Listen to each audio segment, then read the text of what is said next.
Welcome back to Beyond the Hyphen, where we explore the crossroads of politics, diplomacy, and global affairs.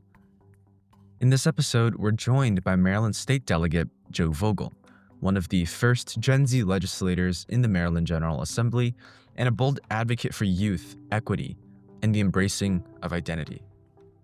We'll dig into what it's really like being a young Latino gay politician navigating a room full of older lawmakers, the generational clash shaking up politics, and what Joe would do if he could give Gen Z leaders one governmental issue to run completely by themselves.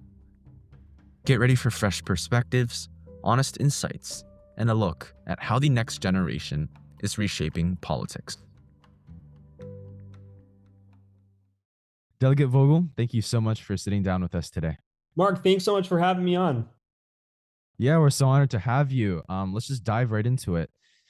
So before running for office, and I know you worked on certain national campaigns, if it's accurate to say your story essentially begins with your roots, right?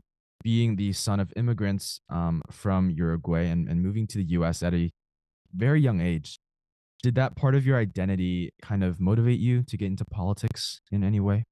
Yeah, so I have the great privilege now of representing the community that I grew up in, the community that my family immigrated to when I was 3 years old. My family's from Uruguay. I was born there. My family goes back there several generations. And when we came to the United States, we knew almost no one, right? I think we had my parents had one or two distant family friends, and for some reason we picked Rockville to come and live in, and my parents decided that was the right community to raise my brother and I in. And over the course of my youth and over the course of my adult life, this community has just given me so much, and it is so special that the same neighbors and friends that welcomed me and my family in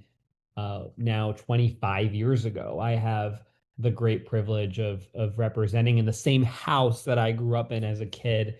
That the first house that my family lived in this country is a home that I drive by very often now, and it's a reminder of the journey that I've lived, and a reminder of where I come from, and also the work that I have the opportunity of doing now, which is representing the kids that now live in that house. Yeah, and it must be nice to be able to go around your hometown ever so often. It's pretty close to Annapolis too.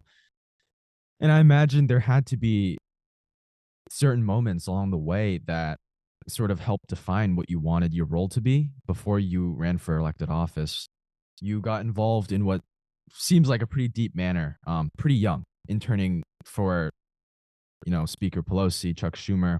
You joined March for Our Lives, and later you took a year off to contribute to Hillary Clinton's campaign in 2016. What was that stretch like for you, seeing politics very much from the inside while still basically being and learning as a student? Look, I got to say, for me, the what really inspired me to get involved in public service goes way it starts way before that, right? Um, I I had, I've had great, exciting experiences and opportunities. I think you mentioned some of them just now, and I'm so grateful for those because those taught me so much that uh, taught me skills that I now use to this day in the work that I do. But for me, it's when I think about my political foundation and why I am where I am today and why I'm doing what I'm doing today. It really comes back to the upbringing that I had in Rockville, growing up in a community that was so diverse. And I grew up with kids, neighbors from all over the world, from all different races, religions, faiths, backgrounds. And so that was my first impression of this country. And I was someone that was very curious as a kid.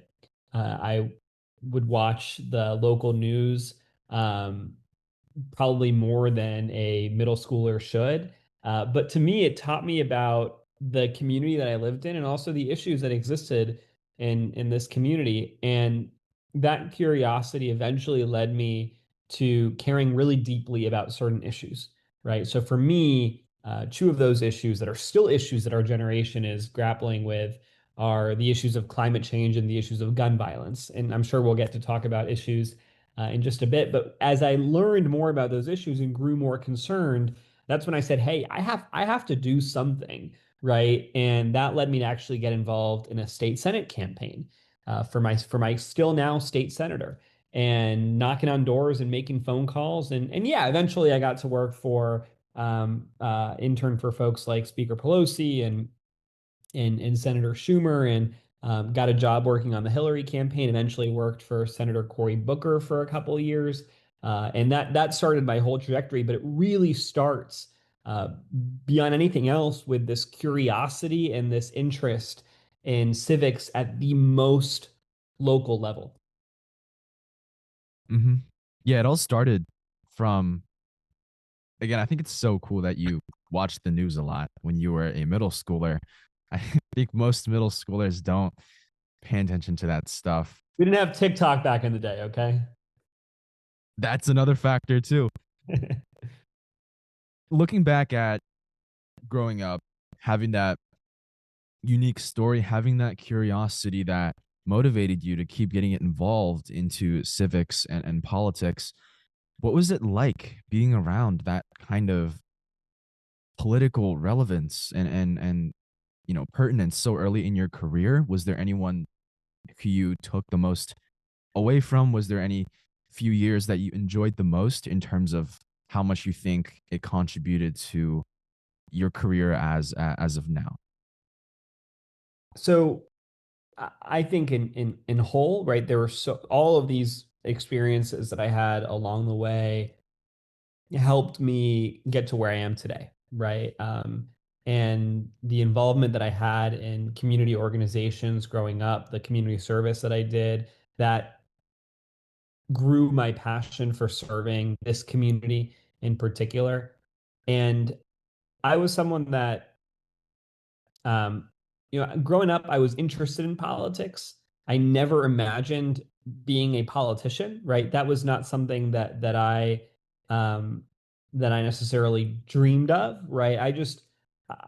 To be honest, for most of my life, I wanted to be a doctor for growing up, and it was really out of this desire. There's this book in first grade we all I remember this because I found the book just a couple years ago. But we all worked on this book that was this forward-looking autobiography, right? So we wrote it about what we wanted to do with our lives, right? What job did we want? How many kids did we want? Where did we want to live? What was our house going to look like, right? All these things to visualize what our futures were going to be. And my answer on my career was that I wanted to be a doctor. And when it asks why, this was in kindergarten, right? I said, or first grade, sorry. I said I wanted to be a doctor. And when it asked why, I said, because I want to help people, right? So that desire to help people started at a very, very young age. And I think all those experiences that I had early on were under were with the desire to help people. And then I was looking for elected leaders and politicians who I thought were helping people. And that's how I came across Senator Cory Booker. And my first week of college, there was a lecture, and or it was there was a Senator Claire McCaskill, who's now former senator, is political commentator on MSNBC. I see her all the time. And she had just released a book, and her and Cory Booker were speaking about the book together. So this was my first week of college. I go to this auditorium and I hear from Cory Booker, who I had as a few years before that had watched a documentary. There's this documentary called Street Fight that was super inspiring and motivating to me, and just really was someone that I looked up to in politics and in public service. And so I go to this lecture, and I don't really think about it again for a few years. And I definitely followed him and followed what he was doing and what he was saying, and remember his speech at the convention, at the Democratic National Convention in 2016. Um, but he was someone that I looked up to, and I came across his opportunity as I was finishing up college to go work for him. And it was kind of this full circle moment for him, right? For me, just a complete full circle moment, having grown up, watching that movie, having seen him my first week of college, and then now all of a sudden I had the opportunity to work for him. So I spent 2 years working for him and building up, helping build up what became his presidential campaign, and traveling across the country with him, and spending time you know, getting dinner with him and in the car with him on long car rides, and flying to all these states as he was campaigning for president. And I got to learn so much from him.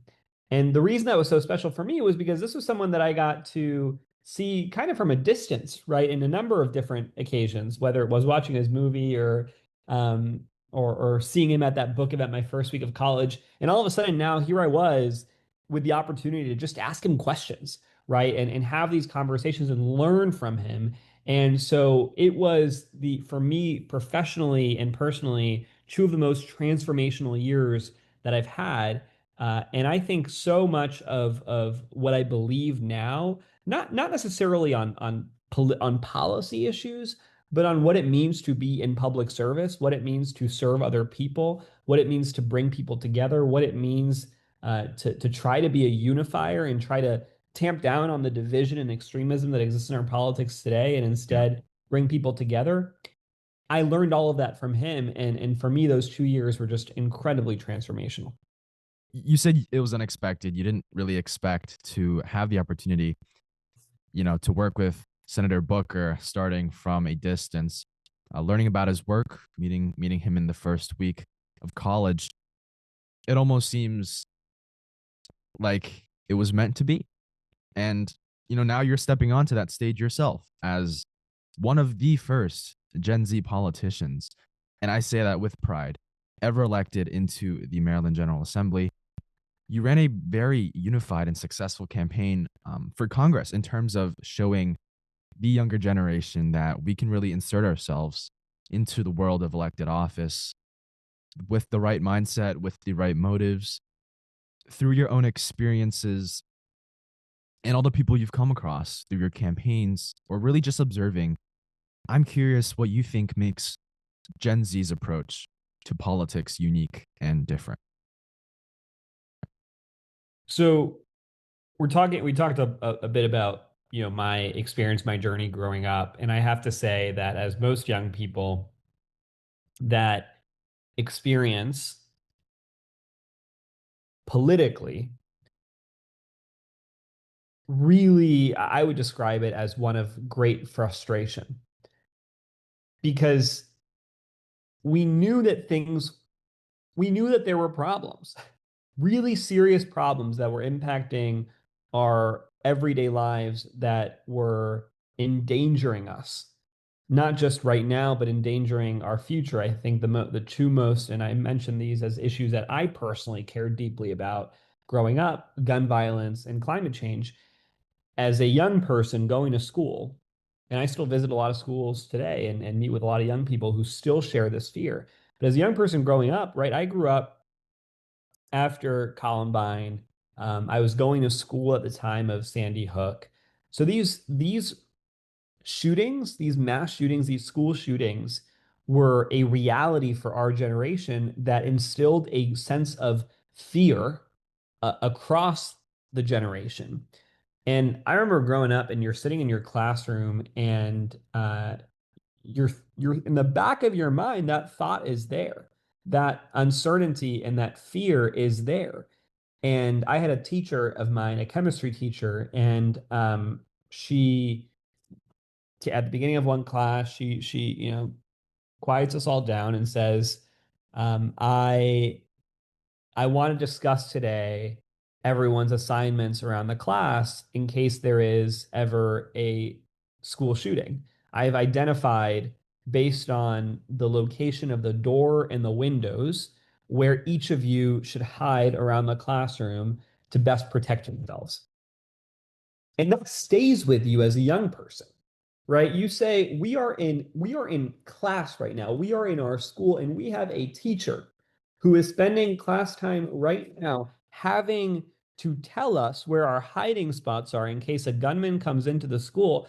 And that is, from my perspective, at that point and to this day, the greatest policy failure and moral failure that politicians have left for our generation, Mhm. right? The idea that if politicians had taken bold, courageous action, the kind of action that the overwhelming majority of Americans support, like a ban on assault weapons, we can start there, right? Then that fear we wouldn't have had.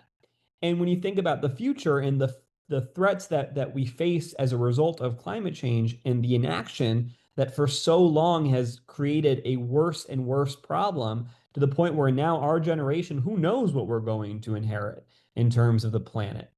And so because of those issues and because of so many others where we looked at politicians as young people, I remember the day Sandy Hook happened. I remember exactly where I was. I remember where I was when I heard the news and as the news was coming in over the course of the day, and this sense that I had and that so many of my classmates had that, oh, this time is going to be different. Something is going to change. Or after Parkland, when I was a college student at that point, and seeing that and saying, okay, if Sandy Hook didn't do it, this has to generate some change, Yeah. and nothing changed. Yeah. And so because of that, and because of that sense of frustration, I think our generation on issues we might have different perspectives, but above all else, we have a sense of urgency, unmatched urgency on these issues. And that is an urgency that I have brought with me every single day to the General Assembly. With this fresh and renewed urgency that you talk about, and that not just the Maryland GA but also Congress absolutely needs from people who are around your age, people who really understand and have lived these experiences of the government and its response, like you said, also its inaction sometimes. You ran as someone who's Latino, who's part of the LGBTQ community and part of that first wave, again, of Gen Z candidates. How do those layers of identity particularly influence how you just show up, how you present yourself? So look, I am, I think above all else, a really proud Marylander, right? Who feels so incredibly grateful for the community that I grew up in, that I was raised in, a community that has given me so much and that I feel a responsibility to give back to.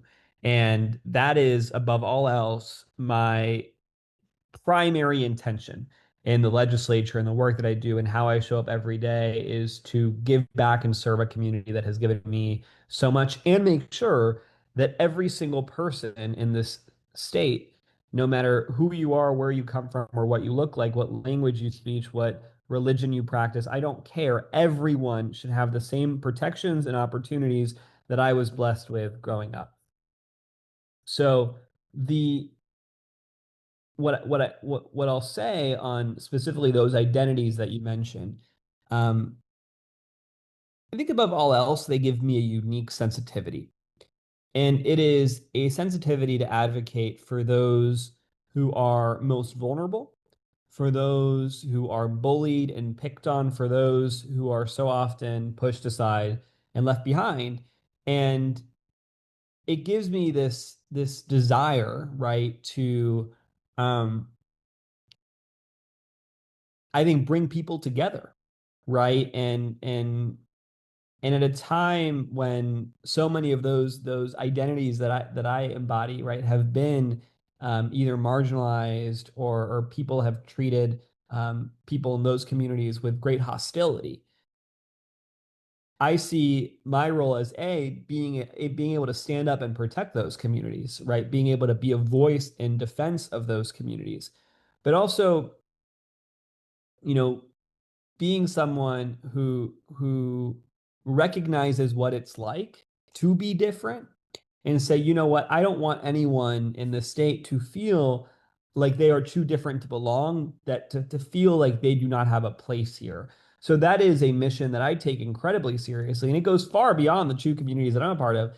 It influences when I go to, for example, rural parts of the state, and I hear from people that they feel like they don't belong.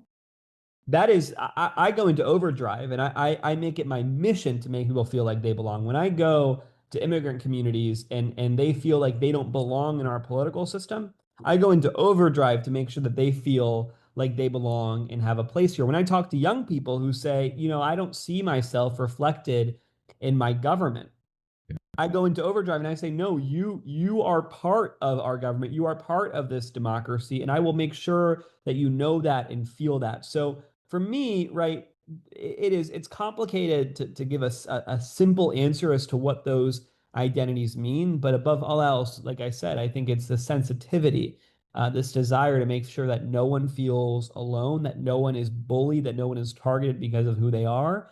And that we make sure everyone in our state feels like they are a part of this great community that we call Maryland. Yeah, and to kind of analyze it from another fellow Gen Zer's perspective, I think a lot of people kind of view this difference as something not positive. But this diversity really is what gives a state like Maryland its distinction, its um, royalty, right? With so many different people, so many diverse backgrounds and demographics, it's easier to build coalitions. It's easier to emphasize the value of building coalitions. It's easier to adapt to different circumstances rather just a unitary system that's locked into one norm or a few societal norms. And what you talked about, connects to something that's always a part of representation, but not always talked about openly. And maybe, you often go into this again feeling of overdrive, really just tackling those problems that you see your constituents face, and that's the pressure. Do you ever feel like there's a pressure to represent, for lack of a better word, everything, like to carry an entire community, the community that you represent, particularly the young folks or the marginalized folks? Yeah, so I think that's a great question. And for me, I have a very complex identity, right? I am one of the first, I think, 9 or 10 openly LGBTQ plus elected delegates in the history of our state.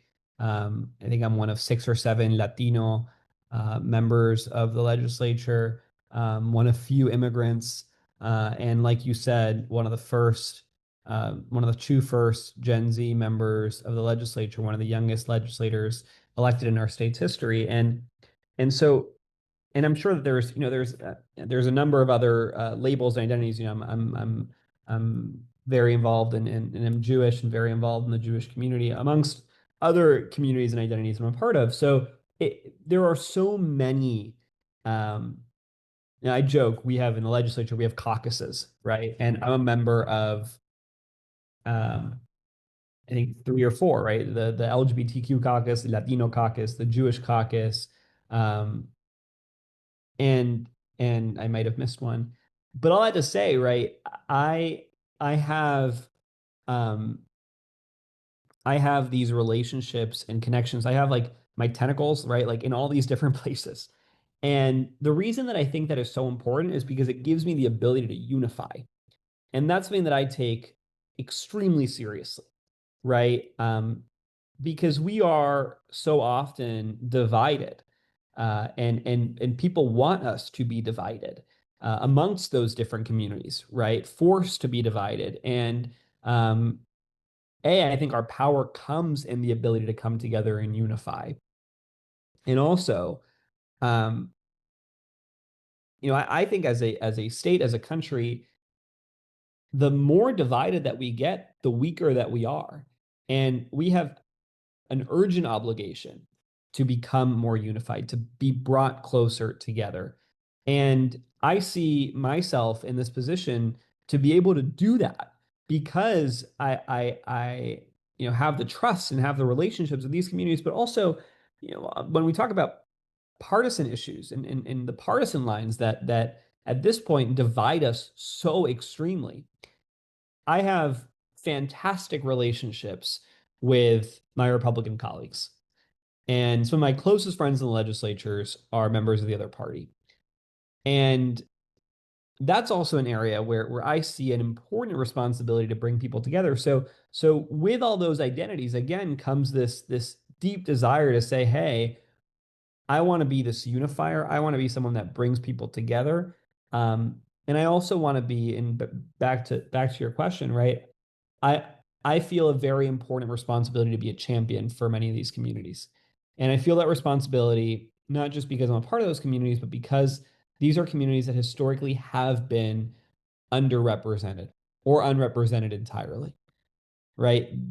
I when I got into the legislature, um, I took one of the I got sworn in 2022, and one of the outgoing legislators was the first openly LGBTQ plus member of the General Assembly, right? So the fact that I am just one term away from that first openly LGBTQ plus member, I know many of the first, I serve with some of the first Latino members of the General Assembly. I am the first member of our generation, right? So these are voices that haven't been at the table. So there are often issues and moments when I speak up forcefully.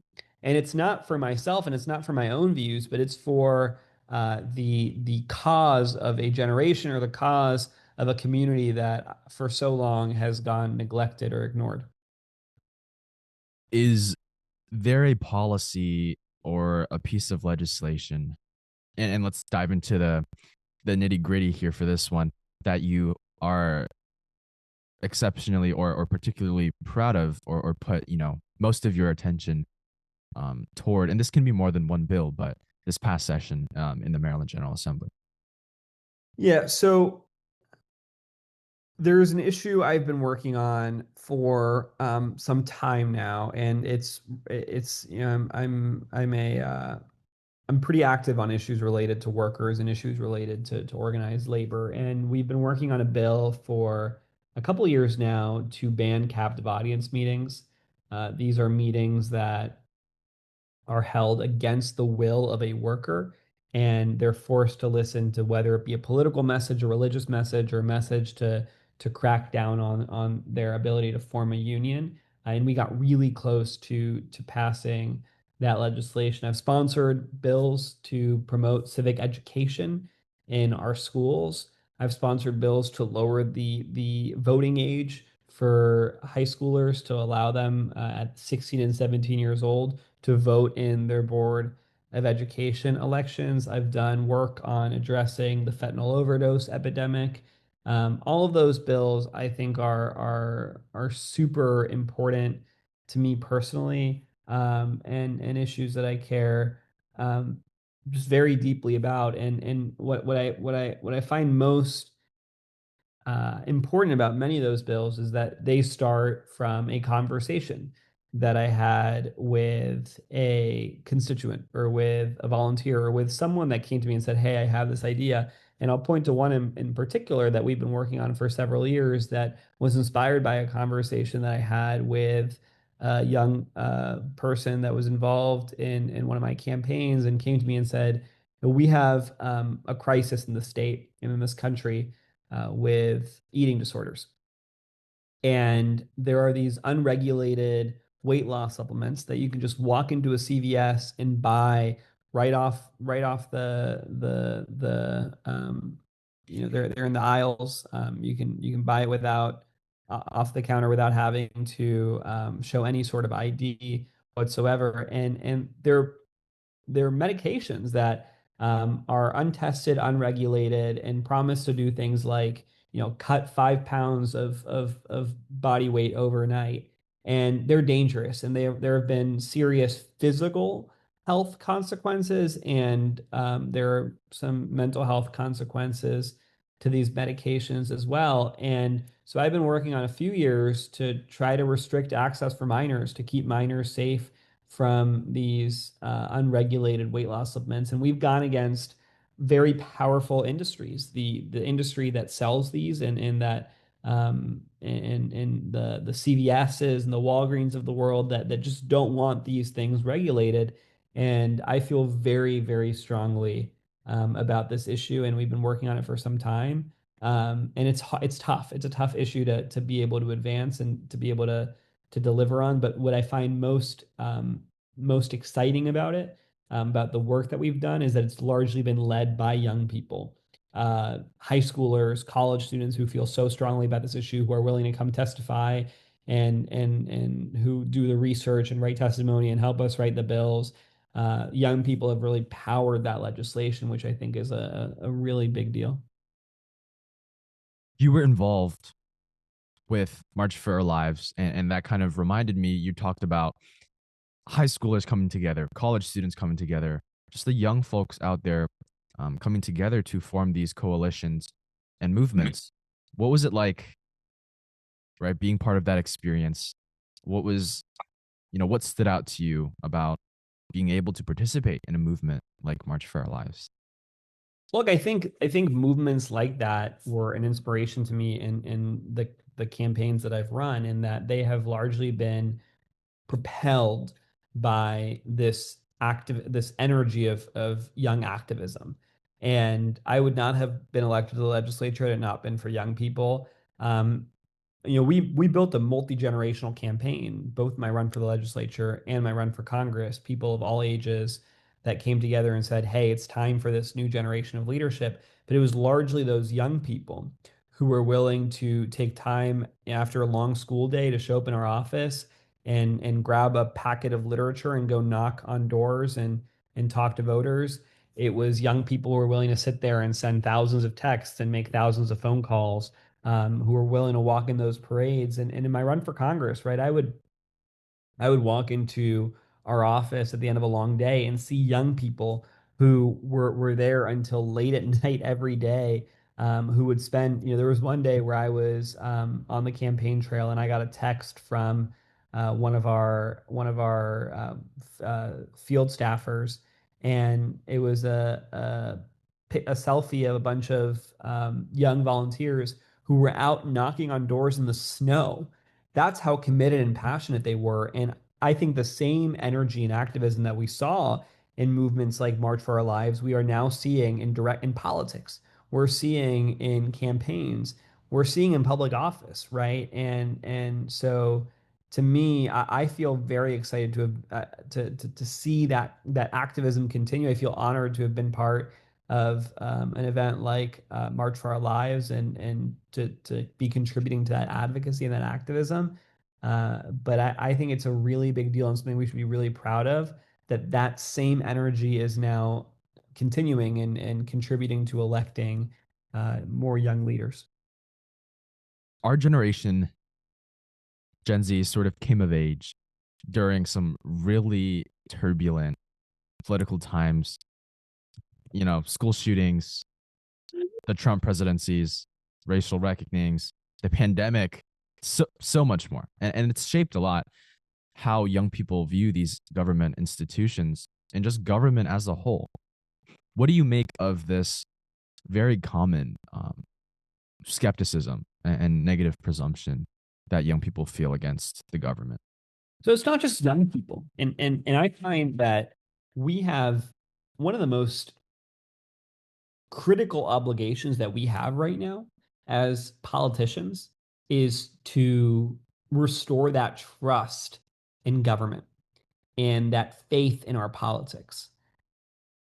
And young people, and I'm gonna zoom out here because I think it's all people. Young people, I think, just have sometimes a better bullshit barometer, right? Mm. And they can tell when people are bullshitting them. Um, but it really is justified, right?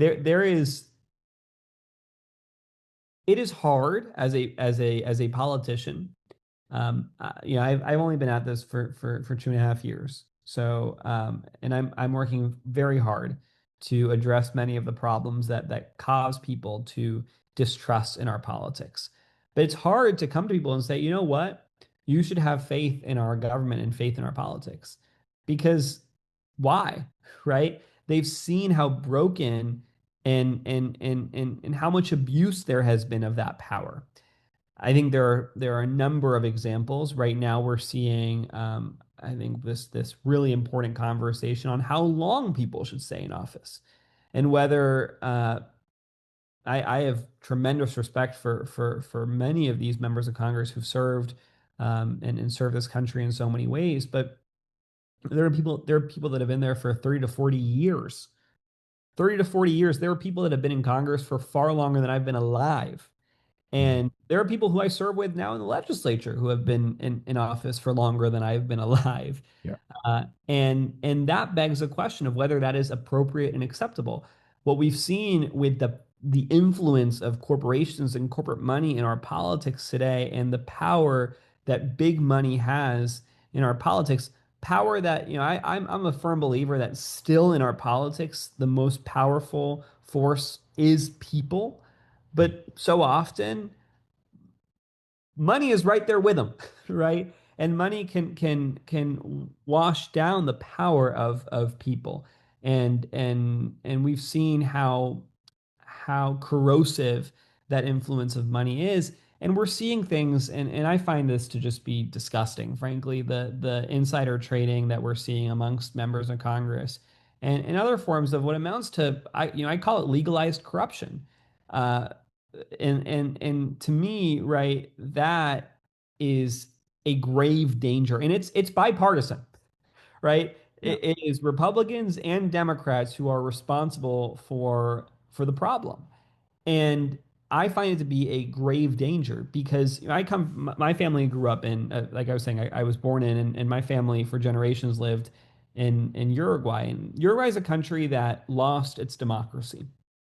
And it lost its democracy not just because you had this far right authoritarian autocratic force, a military dictatorship take over, but because a growing majority of people in that country had looked at that government and looked at that democracy and said, it's so deeply broken. Why should I care about fighting for it? Why should I care about maintaining it? And in this country, I had a professor in graduate school who years ago um, connected the dots and said what we're seeing in Uruguay. She happened to be studying abroad there at the time of the coup. She Mhm. says what we saw there, we're seeing here. That growing number of people who have just lost faith in our democracy, in our government, and for good reason. So we have a critical obligation to address those corrosive forces, those forces of legalized corruption here in Maryland and across the country. And I'm going to be doing some work on that in the future, in the upcoming legislative session, and to restore that trust in government. Because if we don't, that is a great risk to the future of our democracy. Yeah, and zooming out a little bit, and as we're winding down,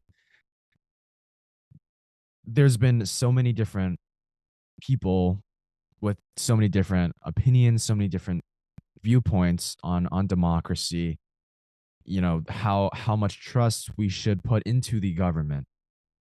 What's one lesson since you've entered the policymaking world that you've learned, either in an easy way or a hard way, like, shoot, I didn't know this, or I have to get it together, I have to change in a certain way. Yeah, look, I'll give you a big picture answer here, and I think this goes back to what we were just saying. So much of this is about self accountability, and I wish there were more elected leaders with self accountability. And I'm not perfect, right?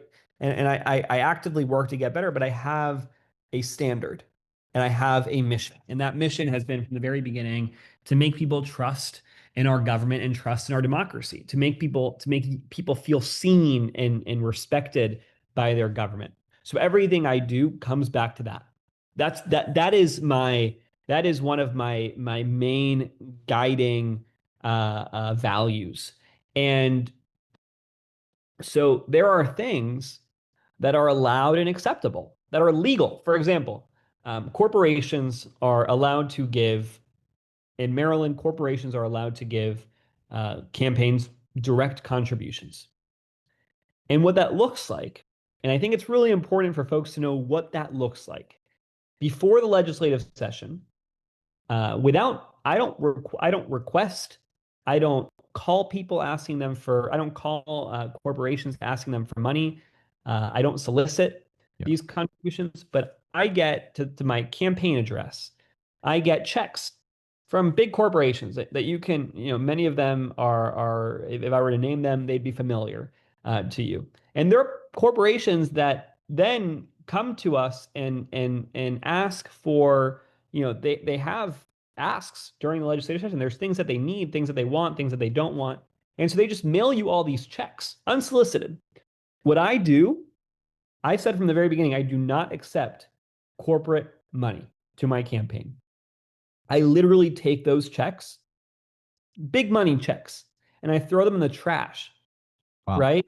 But that is something that requires self accountability because then I got to go raise that money myself from small dollar donors to run for reelection. I take those checks and I throw them in the trash. And and I'm not here to be like, oh, like I'm some holier than thou. I wish every single one of my colleagues did that, Mhm. right? Because if we did that, that self accountability would fix the issue of corporate influence in our politics. And I think we need more leaders from those who are certain. I know many of my colleagues who are already doing that as well. They don't accept corporate money either. But we need more people that are willing to push for that self accountability, and then obviously push for reforms. Because if we want people to trust us, if we want people to trust government and trust their politicians, then we need to promote that sense of trust and understand why it is that people don't trust politicians and don't trust government and actively work to fix that. Yeah, a lot of politicians make promises or, say mottos, but don't act on it. To wrap our to wrap up our conversation, Delegate Vogel, I'm sure we are all very curious, Gen Z, non-Gen Z alike, if you could hand just one governmental issue that's major from healthcare, education, climate change, immigration, um, to Gen Z to run on their own, as unlikely as it is, what would you pick and why? Uh, to me, I would have to say it's a tough question because there's a number of issues that I would consider, but for me, it's climate change. We we are inheriting a planet that is in some deep trouble, and it's because of the actions that have been taken by so many before us. And I always reference this one truth, right? The fact that by the climate scientists who study this issue say that by 2050 we are going to have the planet is going to be experiencing the beginning of the most catastrophic consequences of the climate crisis. And the truth is, by 2050, I'm still going to be younger than the average Maryland state legislator or the average member of Congress, right? And that is damning. That is a damning reality. For what our politics looks like today, but it also gives me and I think people from across our generation a great sense of urgency to address this issue because if we fail and I think in a lot of ways right now we are failing. We will live out the consequences. Our kids and our grandkids will live out the consequences of that. And on an issue like that, it is it is fundamentally about urgency because we know what the answers are. We know what the solutions are, and we know how to get to where we need to be. And the failure there is not that we don't know the answers. The failure is that we're not willing to make the urgent investments and take the urgent steps that we need to save our planet for generations to come. Yeah, I think we definitely, a lot of the informed youth in the younger generation have an idea of what's right, what needs to be done, just not how important it is to do it now, to get out there fast and proclaim it. Yeah. Delegate Vogel, thank you so much once again for joining us today. It was a true pleasure to speak with you, and we really appreciate just you carrying who you are with you every step of the way. Your journey has been really unique, and the perspectives that you bring means a lot to our audience, especially the younger folks. And we're just super excited to see what's next for you. Thank you so much, Mark. And please, folks, keep in touch. And if I can ever be helpful, please reach out. Thank you for tuning in to this conversation with Delegate Joe Vogel of Maryland. I hope the insights we shared inspire you to think critically, stay curious, and get involved in shaping the world around you. As always, this has been Mark Lee, and I'll see you on the next one.